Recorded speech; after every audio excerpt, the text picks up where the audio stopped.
And like any skill, your intuition isn't going to come bombing in and hit you over the head the first time you try this.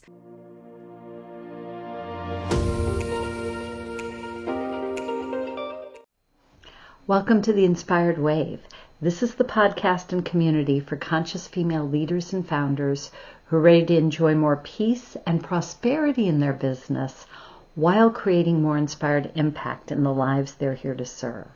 Who are ready to fully step into their leadership and live their life's purpose with confidence and passion.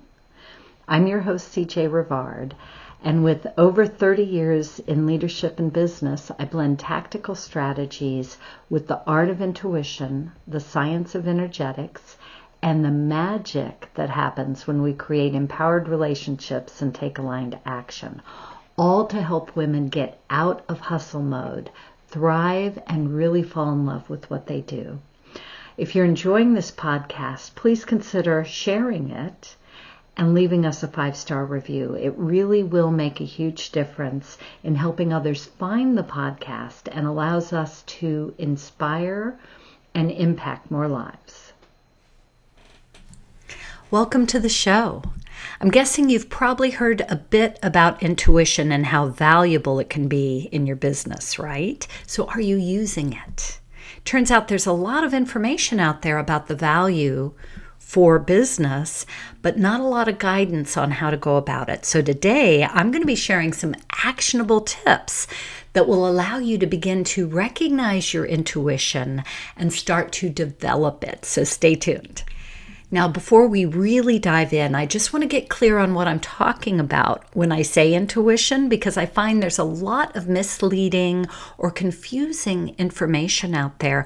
There's even intuition experts who go on to talk about the developing of the sixth sense, or what's known as the clairs, and that's something completely different. That's not what I'm talking about. And this confusion, no wonder people close off to the conversation around intuition and they think, oh, that's not for me. I don't have that. That's not available to me. That's just a special gift for some people. I mean, I used to be like that. I was like, I don't think I've got it.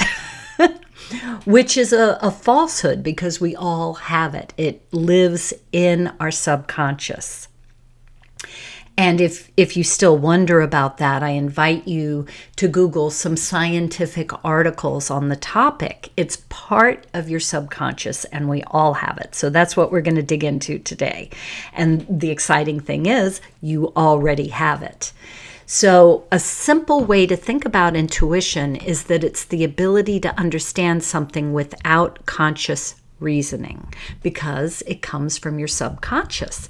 So remember, your subconscious is that part of your brain, 95% of your brain activity, that your conscious mind isn't aware of. It's vast, and it takes in billions of messages all day, every day from your 5 senses. Billions of messages. So of course, that little 5% of your brain activity that is your conscious awareness can't possibly take in all of that. So there's a part of your brain called the reticular activating system that filters it. It filters the information and gives your conscious brain the bits that are relevant to it. But all that other stuff is still there. It's just living in your subconscious, so you're not aware of it. And I think we've all had this experience before. Just imagine that you've just decided to buy a car and you figured out the make you want and the color. Guess what happens next? You start seeing it everywhere, don't you? You see that exact car everywhere. Now, of course, the manufacturer didn't start putting more of those cars on the road. You're just noticing it because it's relevant to you. But just like that information was always there and you weren't aware of it, there are billions of bits of information that we take in every day that we're not aware of, but that your intuition has access to. It's just this deep, vast amazing vault of knowledge that you have access to through your intuition. And intuition is often thought of or spoken of as just a feeling or a knowing. And different people experience it differently. So it could come to you as a thought and you don't know how you know it, you just know it. Or it could be a feeling. A lot of people talk about a gut feeling, a gut instinct. Or it could be a feeling elsewhere in your body that's just kind of giving you a signal that something's good or bad, right or wrong, that kind of thing. And you don't know where it's coming from, but you just know something. And I bet if you think about it, you'll be able to recognize a time when that's happened for you, and maybe you just didn't put words to it. So think back for a minute now and try and remember a time like that. And this has two purposes. Number one, I'd like you to recognize and prove to yourself that you already have intuition. It's there, you just haven't developed it yet. And number two, if you can remember a time it's come in for you, then you will recognize how it shows up for you so you know what to look for in the future. So that's the whole point of thinking back and trying to remember a time. If you can't remember a time, it's totally fine. You can still do it. It does not mean you don't have intuition. It just means you're going to have to be open to it coming in a variety of ways and just see what bubbles up for you. So, you ready for the practice exercise? I'm going to invite you to think of something you've been contemplating that you wouldn't mind some guidance on. And you're going to set the intention that you're going to be open to some intuitive guidance on this topic, okay?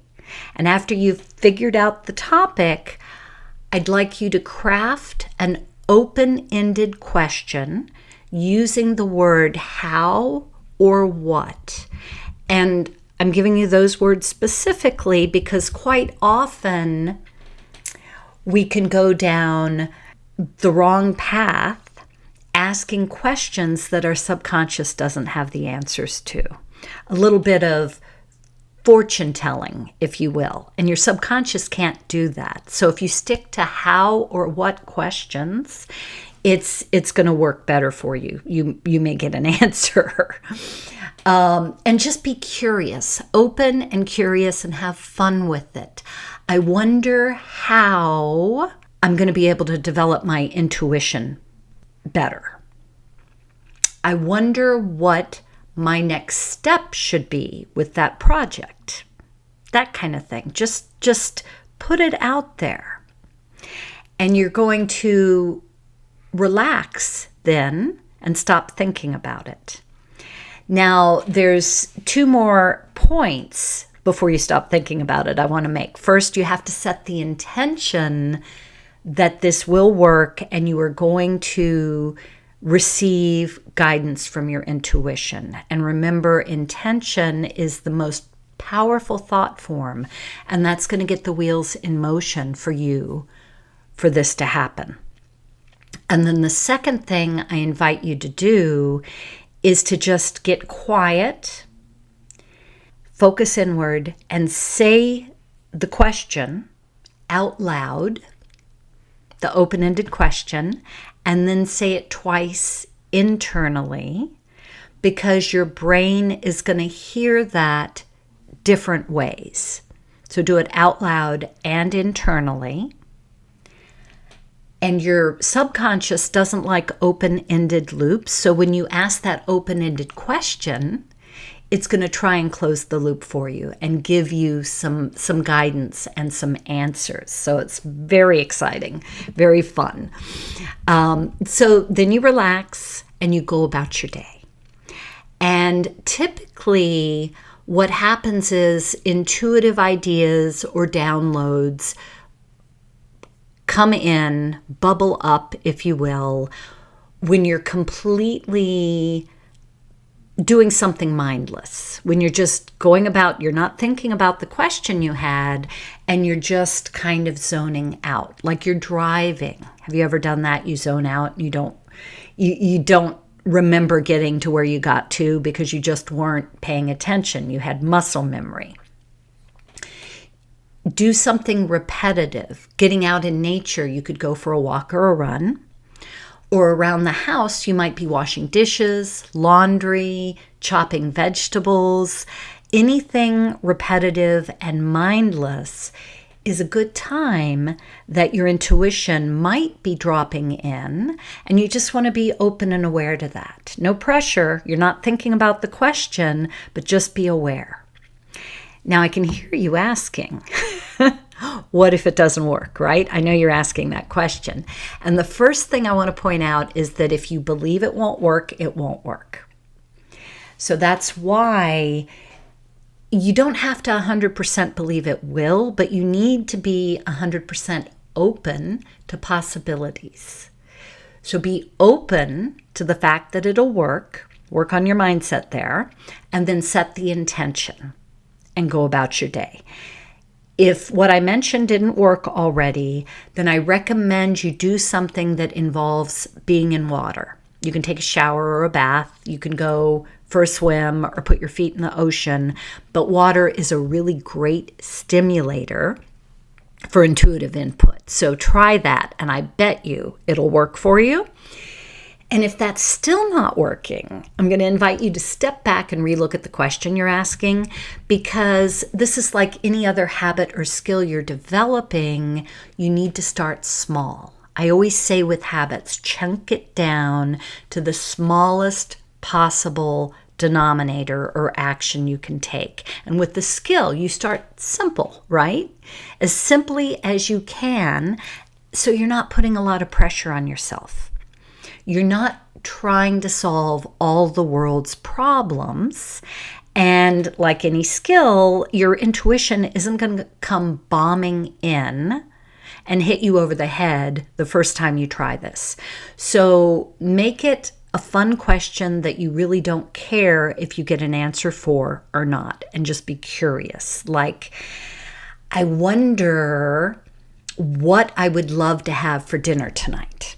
Something equally unimportant like that, and just have fun. And remember that the answers you get will depend on the quality of your question. Is it open-ended? Are you using what or how? Are you attaching to the outcome, or are you just letting it go? And having fun, relaxing and having fun. I'll give you a couple of other examples.